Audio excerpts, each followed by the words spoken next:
கோரிக்காவும் காலுக்காவது கொடுத்த பையனுக்கு பொண்ணு பார்க்க கிளம்பிக்கிட்டு இருந்துச்சு. காலேஜி, நான் உங்களை அழைச்சிக்கிட்டு போறது மாப்பிள்ளையோட அப்பா கூட வரணுங்கிறதுக்காகத்தான். அங்க போய் நான் பேசுறப்ப குறுக்க வாயவே திறக்க கூடாது.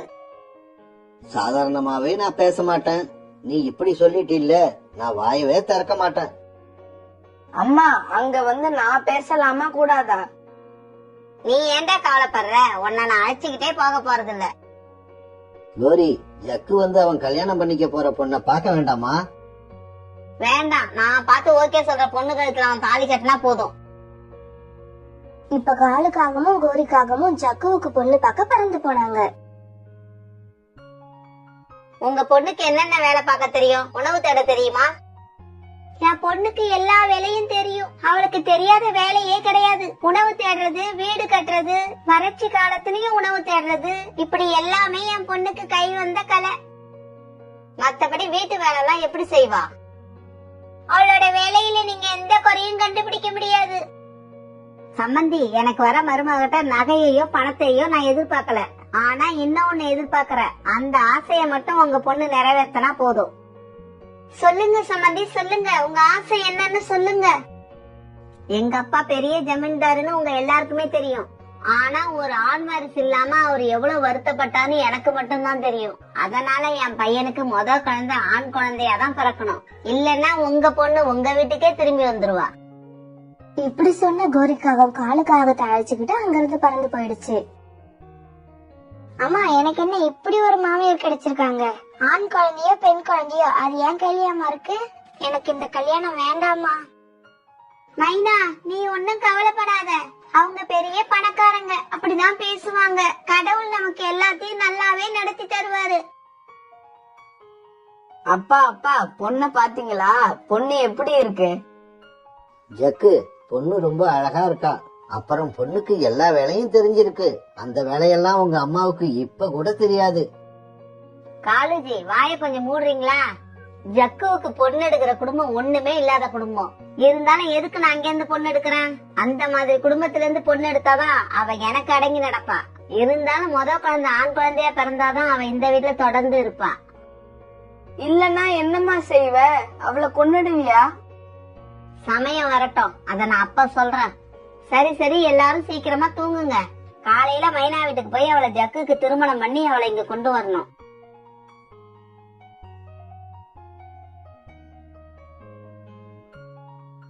மறுநாள் கோரிக்காகவும் காலுக்காகவும் ஜக்குவை அழைச்சுக்கிட்டு மைனா வீட்டுக்கு போனாங்க. மைனாவை தான் பையன் ஜக்குவுக்கு கல்யாணம் பண்ணி வீட்டுக்கு அழைச்சுக்கிட்டு வந்த கோரி மருமக கிட்ட இப்படி சொல்லுச்சு. மைனா, இன்னைக்கு நீ புது பொண்ணு, அதனால நீ உணவு தேட இன்னைக்கு போக வேண்டாம். நாளையில இருந்து போகலாம். நாளையில இருந்து உணவு தேட நான் போகணுமா? ஏன் அத்தை? மாமா இருக்காரு, என் கணவர் இருக்காரு, அவங்க போக மாட்டாங்களா? என்னது? காலேஜியும் ஜக்கும் உனக்கு உணவு தேடி கொண்டு வந்து கொடுப்பாங்க? மகாராணி, நீங்க வீட்டுல உட்காந்து சாப்பிடுவீங்களோ? இன்னொரு தடவை என் மகன் ஜக்கு உணவு தேடி உனக்கு கொண்டு வரணும்னு சொன்ன வாய கீச்சிடுவேன். கோவப்படாதீங்க அத்தை. எங்க வீட்டுல எல்லாம் எங்க அப்பா தான் உணவு தேட போவாரு, அதனாலதான் அப்படி கேட்டேன். அம்மா, மைனா என்னோட மனைவி. அவளுக்கு போய் நான் உணவு தேடி எடுத்துக்கிட்டு வந்தா என்னம்மா தப்பு? தப்பு இல்லடா ஜக்கு, தப்பே இல்ல. உனக்கு நான் கல்யாணம் பண்ணி வச்சேன் பாரு, அதுதான் தப்பு. மைனா இயல்பாவே ரொம்ப நல்ல குணமுடையது. கோரிக்காக அது மேல என்னதான் வெறுப்ப காட்டினாலும் தன்னோட மாமியார் மேல அது ரொம்ப அன்பாதான் இருந்தது.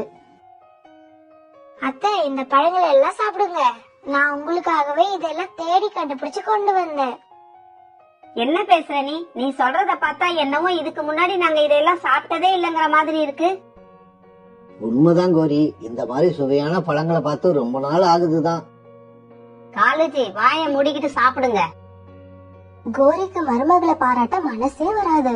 மைனா என்ன செஞ்சாலும் அதுல ஒரு குறைய கண்டுபிடிச்சுக்கிட்டே இருக்கும். என்ன ஆரஞ்சு பழம் இது? ஒரே புளிப்பு, நல்லாவே இல்ல.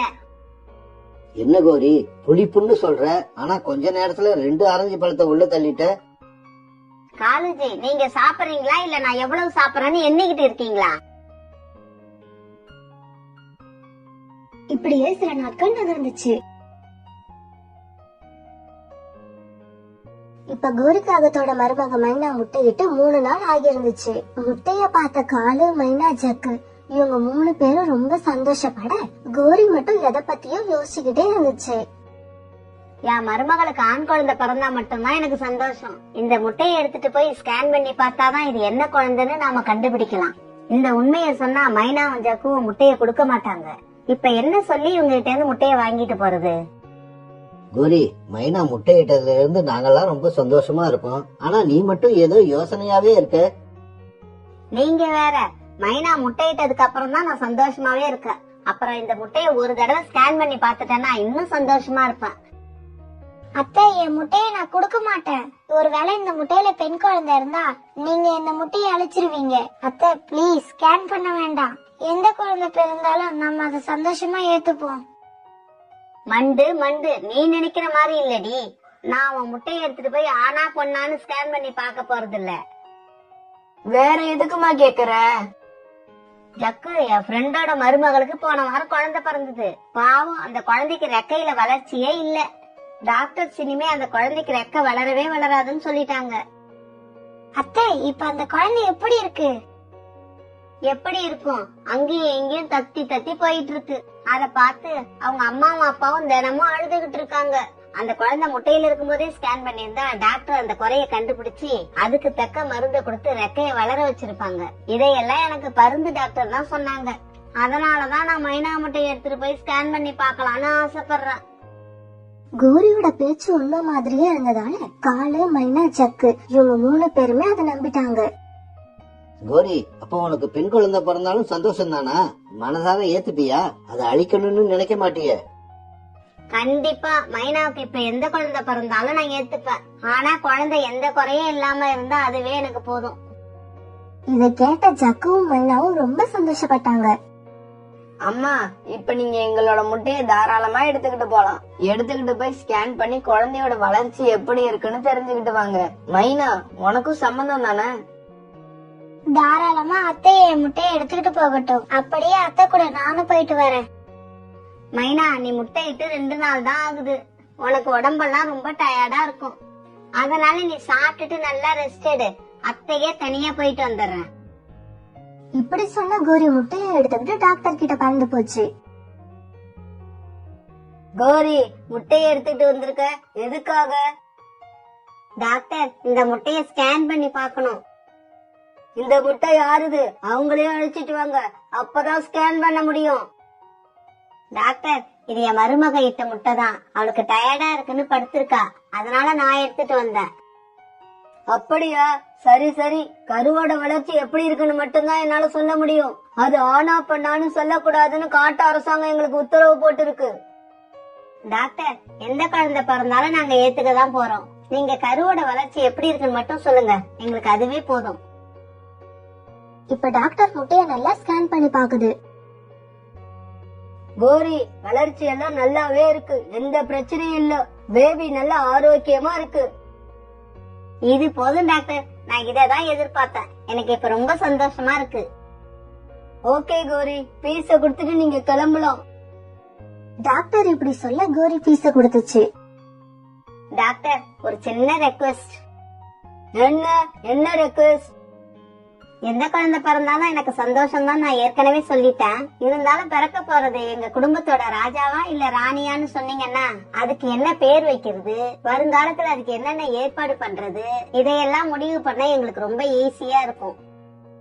கோரி, நான் தான் ஆரம்பத்துல சொன்னேன்ல, ஆனா பெண்ணான்னு நான் சொல்லி அது வெளியில தெரிஞ்சா எனக்கு ரொம்ப பெரிய பிரச்சனை ஆயிடும். டாக்டர் பிளீஸ், நீங்க சொல்லுங்க, நான் எங்க வீட்டுல உள்ளவங்க கிட்ட கூட சொல்ல மாட்டேன். என்ன கோரி இப்படி கெஞ்சறீங்க? சரி, உங்க வீட்டுக்கு ராணி தான் வரப்போறா, அவளை வரவேற்க எல்லா ஏற்பாடும் பண்ணுங்க. கோரி இப்படி சொல்லி முட்டையை எடுத்துக்கிட்டு போனதுக்கு அப்புறம் ஜக்கு மைனா கிட்ட இப்படி சொன்னான். மைனா, அம்மா போய் ஸ்கேன் பண்ணிட்டு வர்றதுக்குள்ள நான் நகரத்துக்கு போய் ஸ்வீட் வாங்கிட்டு வந்துடுறேன். குழந்தை பிறந்த உடனே எல்லாருக்கும் கொடுக்கணும்ல. ஆமாங்க, இன்னும் 2-3 நாள் எப்படியே குழந்தை பிறந்துரும். அப்படியே குழந்தைக்கு போட ஸ்வெட்டரும் மங்கி கேப்பும் வாங்கிட்டு வாங்க, குளிர்காலம் வேற ஆரம்பிச்சிடுச்சு. நல்ல வேலை ஞாபகப்படுத்தின, கண்டிப்பா வாங்கிட்டு வந்துடுறேன். இப்படி சொன்ன ஜக்கு சந்தோஷமா பறந்து நகரத்துக்கு போனான்.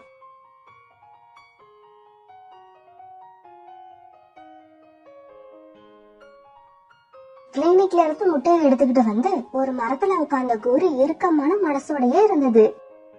இந்த முட்டைய வீட்டுல இருந்து எடுத்துட்டு வர்றதுக்கும் இதுல இருக்கிறது ஆனா பொண்ணான்னு கேட்டு தெரிஞ்சுக்கவும் எவ்வளவு போய் சொன்னேன், எப்படி எல்லாம் கஷ்டப்பட்டேன். கடைசியில என்னடானா என்ன அவமானப்படுத்துறதுக்காகவே இதுக்குள்ள ஒரு பெண் குழந்தை இருக்கு. இது எனக்கு தேவையே இல்ல. இப்படி பைத்தியம் பிடிச்ச மாதிரி கத்தன கோரிக்காவும் தன் காலால முட்டையை எட்டு உதைக்க அது மரத்துல கீழே வந்து உடைஞ்சு போச்சு. இப்ப ஸ்வீட்டும் சற்றும் அவன் நகரத்துக்கு போன ஜக்கு திரும்பி வந்துட்டான். மைனா இங்க பாரு, இனிப்பு, ஸ்வெட்டர், மங்கி கேப், இப்படி நீ சொன்ன எல்லாமே வாங்கிட்டு வந்துட்டேன். இதெல்லாம் இருக்கட்டுங்க, முட்டையை எடுத்துட்டு போன அத்தை ஏங்க இன்னும் வரல? நேரம் ஆக ஆக எனக்கு என்னவோ பயமா இருக்குது. மைனா பயப்படாத, ஸ்கேன் பண்ணி பார்க்க கொஞ்சம் நேரம் தான் ஆகும். அம்மா இந்நேரம் வந்துகிட்டு இருப்பாங்க. நான் வேணா 10 வரைக்கும் நம்பர் சொல்றேன், அதுக்குள்ள வந்துருவாங்க பாரு. இப்படி சொன்ன ஜக்கு நம்பர் சொல்ல ஆரம்பிச்சான். 1 2 3 4. ஜக்கு நம்பர் 5 சொல்றதுக்குள்ள கோரிக்காக வீட்டுக்குள்ள வந்துடுச்சு. அத்தை என்ன நீங்க மட்டும் வரீங்க? என் முட்டையை எடுத்துட்டு போனீங்களே, அது எங்க? மைனா கேட்ட கேள்விக்கு பதிலே சொல்லாத கோரி அத கேட்க நீ யாரு அப்படிங்கிற மாதிரி ஒரு பார்வை பார்த்தது. கோரி எந்த பதிலும் சொல்லாதால மைனாவுக்கு இப்ப பயம் அதிகமாயிடுச்சு. அத்தை உங்களதான் கேக்குறேன், எடுத்துக்கிட்டு போன என்னோட முட்டை எங்க? மைனா என்ன வாய்ஸ் குடுக்கற? வால்யூம குறை. இது என் வீடு, இங்க என் வாய்ஸ்ல மட்டும்தான் வால்யூம் இருக்கணும். இப்ப அந்த முட்டை எங்கன்னு தானே கேக்குறேன். அதுல பெண் குழந்தை இருக்குன்னு தெரிஞ்சதுக்கு அப்புறமும் அதை இங்க எடுத்துட்டு வர நான் ஒண்ணும் முட்டாள் இல்ல. அத வழியிலேயே வீசி எரிஞ்சு உடைச்சிட்டேன். நீங்க அதை எடுத்துக்கிட்டு போனப்பே நான் சந்தேகப்பட்டேன். அதே மாதிரி நடந்துடுச்சு. உங்களுக்கு கொஞ்சம் கூட இரக்கமே இல்ல. அம்மா நீங்க கூட இப்படி எல்லாம் செய்வீங்களாமா? ஜக்கு, நீ பிறக்கிறதுக்கு முன்னால என்னோட 2 முட்டையவே பெண் குழந்தை இருக்குன்னு உடைச்சவதான் இந்த கோரி. அத்தை அது உங்க முட்டை, நீங்க உடைக்கலாம். என் முட்டையை உடைக்க யாரு உங்களுக்கு அதிகாரம் கொடுத்தது? என்ன எதிர்த்து கேள்வி கேட்க உனக்கு யாரு அதிகாரம் கொடுத்தது? நீ இனிமே ஒரு நிமிஷம் கூட இந்த வீட்டுல இருக்க கூடாது. இப்பவே கிளம்பி உங்க அம்மா வீட்டுக்கு ஓடு. அத்தை இனிமே நீங்களே இந்த வீட்ல இருக்க சொன்னா கூட நான் இருக்க மாட்டேன். மனசாட்சியே இல்லாத உங்க கூட யாரு இருப்பா? நான் இப்பவே கிளம்புறேன். மைனா கவலைப்படாத, இப்ப நீ மட்டும் போக போறது இல்ல, உன் கூட நானும் வரேன். எங்கேயாவது போய் வசதியா வாழலனா கூட மனசு நிம்மதியா வாழுவோம். மைனா, உன்னை என்னமோ நான் சாதாரணமா நினைச்சிட்டேன். வந்து கொஞ்ச நாள்லயே என் பையனுக்கு உன் பின்னால கிளம்புற அளவுக்கு மந்திரம் ஓதிருக்கியே, நீ என்னை விட பெரிய கில்லாடிடி. கோரி இப்படி சொல்ல அத காதுலயே வாங்காம ஜக்குவும் மைனாவும் வீட்டை விட்டு பறந்து போனாங்க. மைனா பின்னால தான் பையன் ஜக்கு போனது கோரிக்கு பெரிய அதிர்ச்சியா இருந்தது. ஜக்கு அவன் பின்னால போகாதுன்னு கோரி சொல்ல நினைச்சாலும் அது மனசுல தாண்டாங்கிற ஈகோவால எதுவுமே பேசாம நின்னுகிட்டு இருந்துச்சு. ஜக்குவும் மைனாவும் வீட்டை விட்டு போன கொஞ்ச நேரத்துக்கு அப்புறம் காலுக்காக தன்னோட வீட்டுக்கு வந்துச்சு. கோரி, ஜக்குவும் மைனாவும் எங்க? நமக்கு வந்த மருமக நம்ம மகனை மந்திரம் ஓதி வீட்டை விட்டே இழுத்துக்கிட்டு போயிட்டா. அவங்க வீட்டை விட்டு போற அளவுக்கு என்னதான் நடந்தது? முட்டையில பெண் குழந்தை இருக்குன்னு தெரிஞ்சுக்கிட்டு அதை நான் உடைச்சேன் பாருங்க. அதை நம்ம மருமகனால தாங்க முடியலையா. நம்ம பையனையும் கூட இழுத்துக்கிட்டு வீட்டை விட்டு கிளம்பிட்டா. கோரி, நீ என்னதான் சொன்னாலும் அவங்க முட்டைய நீ உடைச்சது தப்புதான். இப்ப பாரு, ஜக்கு இந்த வீட்டுல இல்ல. ஜக்கு இல்லாத வீட்டை என்னால நினைச்சு கூட பார்க்க முடியல. அட என்னங்க நீங்க, ஜக்குவும் இப்படி அவன் பின்னால போவான்னு நான் நினைக்கவே இல்லங்க. அவனும் இப்படி போவான்னு எனக்கு தெரிஞ்சிருந்ததுன்னா முட்டைய உடைச்சிருக்க மாட்டியா? இல்லங்க, அவனுக்கு கல்யாணமே பண்ணி இருக்க மாட்டான். வீட்டை விட்டு வெளியில போன ஜக்குவும் மைனாவும் ஒரு மரத்துல போய் உட்கார்ந்தாங்க. ஜக்கு, எந்த அம்மாவும் செய்யக்கூடாத காரியத்தை என் அத்தை செஞ்சுட்டாங்க. அவங்கள இப்பன்னு இல்ல, எப்பவுமே நான் மன்னிக்க மாட்டேன். மைனா அழாத மைனா, நான் இது வரைக்கும் எங்க அம்மாவை எதிர்த்து கூட பேசினதே இல்ல. ஆனா இன்னைக்கு உனக்காக வீட்டை விட்டே வெளியில வந்துட்டேன். ஏன்னா எங்க அம்மா செஞ்சது தப்புன்னு எனக்கும் மனசுல படுது. ஜக்கு, நீங்க மட்டும் என் கூட வரலனா நான் ரொம்பவே கஷ்டப்பட்டிருப்பேன். எங்கேயாவது விழுந்து செத்து போயிருப்பேன். மைனா, இப்ப ஏன் இப்படி எல்லாம் பேசுற? வீட்டை விட்டு வந்துட்டோம். இப்ப நாம தங்கறதுக்கு நமக்குன்னு ஒரு வீட்டை கட்டுவோம். அந்த வீட்ல நாம 2 பேர் தான் தங்க போறோம். கடவுள் உனக்கு மறுபடி அம்மாவாக சந்தர்ப்பம் கொடுப்பாரு. ஆனா அப்ப பிறக்க போற குழந்தை ஆனா பெண்ணான்னு நம்ம 2 பேருமே கவலைப்பட போறது இல்ல. எந்த குழந்தையா இருந்தாலும் சந்தோஷமா ஏத்துக்க போறோம். ஜக்கு இப்படி சொன்னதுக்கு அப்புறம் தான் மைனா கண்ணுல இருந்து வர தண்ணி நின்னுது. ஜக்கு, நீங்க பேசினது கேட்கும் போது எனக்கு சந்தோஷமா இருக்கு. வாங்க தேவையான பொருட்களை கொண்டு வந்து வீடு கட்ட ஆரம்பிப்போம். இப்ப எல்லா பொருட்களையும் கொண்டு வந்த ஜக்குவும் மைனாவும் அழகான சின்ன வீட்டை கட்டி முடிச்சாங்க. மைனா, நடந்ததெல்லாம் எனக்கு என்னவோ கனவு மாதிரி இருக்கு. இது முழுக்க முழுக்க நம்ம வீடு. இது என்னால நம்பவே முடியல. இப்படி சந்தோஷமா பேசிக்கிட்டே ஜக்குவும் மைனாவும் தூங்க போனாங்க.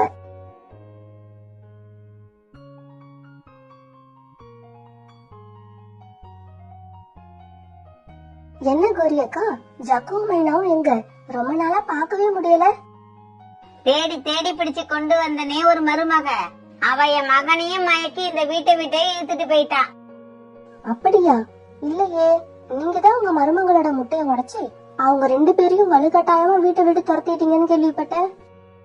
இப்படி யாராவது பேசினா கோவப்படுற கோழி அன்னைக்கு எதுவுமே பேசாம இருந்தது காலுக்கு ரொம்ப ஆச்சரியமா இருந்துச்சு. கோரி அக்கா, உன்னோட கோபம், ஈகோ, வீராப்பு இதெல்லாம் வயசான காலத்துல ஆதரவு கொடுக்காது. உங்களோட வாரிசுகள் தான் ஆதரவு கொடுத்தாகணும். இப்படி சொல்லிட்டு சோனா பறந்து போக கோரி மனசுல ஒரு புது திட்டம் உருவாச்சு. ஜக்குவும் இப்ப வீட்டை விட்டு அவ கூட போனதுதான் நமக்கு பெரிய அவமானமா இருக்கு. அவனை எப்படியாவது கொண்டு வந்துட்டா அப்புறம் எனக்கு எந்த பிரச்சனையும் இருக்காது. இப்படியே சில நாட்கள் நகர்ந்துச்சு. ஒரு நாள் உணவு தேடி எடுத்துக்கிட்டு சாயங்காலமா ஜக்கு தன்னோட வீட்டுக்கு வந்தான். வீட்டுக்கு வந்த ஜக்குவுக்கு இன்ப அதிர்ச்சி காத்திருந்தது. ஜக்கு, இங்க பாத்தீங்களா? நம்மளை விட்டு போன ஒரு முட்டைக்கு பதிலா கடவுள் நமக்கு 2 முட்டை கொடுத்திருக்காரு. இன்னைக்கு நான் ரொம்ப சந்தோஷமா இருக்கேன். மைனா, நானும் ரொம்ப சந்தோஷமா இருக்கேன். இந்த முட்டையில இருந்து வரப்போறது ஆனா பெண்ணான்னு கேக்குறதுக்கு இங்க யாருமே இல்ல. இப்ப மைனா முட்டைகளை ரொம்ப பாதுகாப்பா அடக்காக்க ஜக்கு அவளுக்கு சத்தான உணவுகளை தேடி கண்டுபிடிச்சு கொண்டு வந்தது. இப்படி ஒரு நாள் உணவு எடுத்துக்கிட்டு போறப்ப ஜக்கு வழியில உட்கார்ந்திருக்க கோரிக்காகத பாத்துட்டு அது கிட்டத போச்சு. ஜக்கு, சொன்னா கேளு. அவ பின்னால போய் நீ எவ்வளவு கஷ்டப்படுறன்னு எனக்கு நல்லா தெரியும். நீ இப்பவாவது அம்மா கூட வந்துரு. அம்மா உன்னை திட்ட கூட மாட்டான். உனக்கு மைனாவை விட நல்ல அழகான பணக்கார பொண்ணா பார்த்து கல்யாணம் பண்ணி வைக்கிறேன். அம்மா, நான் உங்க மேல ரொம்ப மரியாதை வச்சிருக்கேம்மா. இப்பவும் வச்சிருக்கேன். உங்களை எதிர்த்து இது வரைக்கும் நான் பேசினதே இல்ல. இருந்தாலும் நீங்க எங்களோட முட்டைய நீங்க ஆசைப்பட்ட மாதிரி இல்லன்னு அழிச்சிட்டீங்க. ஆசை, கனவு இதெல்லாம் உங்கள மாதிரியே எல்லாருக்கும் இருக்காதுமா. ஒவ்வொருத்தருக்கும் வேற மாதிரி ஆசை, வேற மாதிரி கனவு தாமா இருக்கும். ஜக்கு, இப்ப அம்மா கூட வர போறியா இல்லையா? அம்மா, மைனா இப்ப 2 முட்டையிட்டு இருக்கா. நாங்க 2 பேருமே இப்ப ரொம்ப சந்தோஷமா இருக்கோம். அத நான் கெடுத்துக்க விரும்பல. இப்படி சொன்ன ஜக்கு அங்கிருந்து பறந்து போயிடுச்சு. இப்ப திரும்பி வீட்டுக்கு பறந்து போன கோரிக்கு இப்ப உடம்பும் மனசு ரொம்ப சோர்ந்து போயிருந்தது.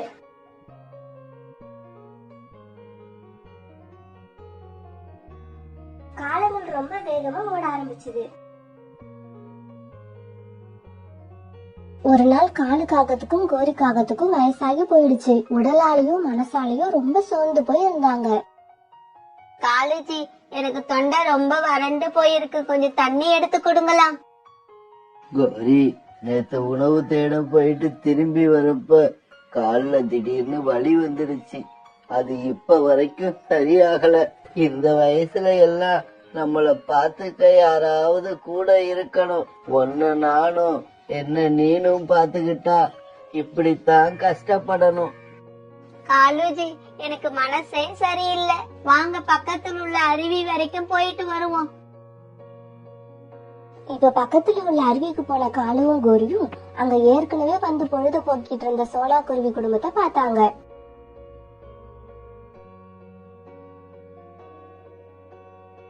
காலுஜி, அந்த 2 சின்ன குழந்தைங்களும் யாரு? சோனா குருவியோட பேத்திங்களா அவங்க?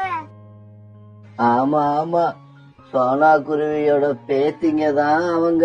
சோனா குருவிக்கு 2 பேத்திங்க. ஆனா சோனா அதுக்காக மருமகளை வீட்டை விட்டு விரட்டல. இப்ப சந்தோஷமா இருக்கு. இத கேட்டுக்கிட்டு கோரிக்காக மௌனமா அழுதுகிட்டே இருந்துச்சு. மைனாவோட 2 பெண் குழந்தைங்களும் அன்னைக்கு ஸ்கூல் விட்டு வந்தாங்க. அம்மா அம்மா எங்களுக்கு ஆஃபலி லீவ் விட்டாச்சு. ஆமாமா, இன்னும் 10 நாள் நாங்க வீட்ல தான் இருப்போம். இந்த சமயத்துல வெளியில போயிருந்த ஜக்கும் திரும்பி வந்துச்சு. ஹாய், அப்பா வந்துட்டாங்க, அப்பா வந்துட்டாங்க. பசங்களா, இப்படி வந்து இந்த ஸ்நாக்ஸ் சாப்பிடுங்க. அப்பா வேலைக்கு போயிட்டு இப்பதான் வந்திருக்காங்க, அவங்கள தொல்லை பண்ணாதீங்க. மைனாவோட பெண் குழந்தைகள் 2 இப்ப வந்து ஸ்நாக்ஸ் சாப்பிட ஜக்கு மெதுவா பேச ஆரம்பிச்சது. மைனா, நேத்து அம்மா வீட்ல வழுக்கி கீழே விழுந்துட்டாங்களாம். ஷோல்டர்ல அடிபட்டிருக்கான். யார் சொன்னது உங்களுக்கு? கிளி அக்காவை பார்த்தேன், அவங்க தான் இத சொன்னாங்க. ஏங்க, நீங்க ஒரு தடவை போய் அத்தையும் மாமாவையும் பாத்துட்டு வந்தாதா என்ன? அம்மா நம்ம மேல கண்டிப்பா கோபமா தான் இருப்பாங்க. நான் போனா முகம் கொடுத்து கூட பேச மாட்டாங்க. அம்மா அம்மா, யார பத்தி பேசிட்டு இருக்கீங்க? உங்க தாத்தாவையும் பாட்டியும் பத்தி தான் பேசிட்டு இருக்கோம். அம்மா அம்மா, எங்களுக்கு தாத்தாவும் பாட்டியும் இருக்காங்களா? ஓ, தாத்தா பாட்டி 2 பேருமே இருக்காங்க. அம்மா அம்மா, வாங்கம்மா, தாத்தாவையும் பாட்டியும் போய் பார்த்துட்டு வருவோம். பசங்களா, என்னையும் அம்மாவையும் பார்த்தா பாட்டி திட்டுவாங்க. அதனால நீங்க 2 பேரும் மட்டும் போயிட்டு வாங்க. எங்களுக்கு ரொம்ப தாகமா இருக்கு, குடிக்க கொஞ்சம் தண்ணி கொடுங்கன்னு கேட்டு கதவு தட்டுங்க. அப்புறம் பாட்டிக்கு ஷோல்டர்ல அடிபட்டு இருக்கான், அதுக்கும் மருந்து போட்டுட்டு வாங்க. சரிம்மா. இப்ப ஜக்குவோட பொண்ணுங்க பிளாக்கி டார்க்கி 2 பேரும் கரல் தாத்தா வீட்டுக்கு போய் கதவை தட்டினாங்க. யாரது? கதவு திறந்துதான் இருக்கு, உள்ள வாங்க. யாரும்மா நீங்க? ரொம்ப அழகா இருக்கீங்களே, யார பாக்கணும்? பாட்டி, எங்களுக்கு ரொம்ப தாகமா இருக்குது, அதான் தண்ணி கேட்கலாம்னு கதவு தட்டணும்.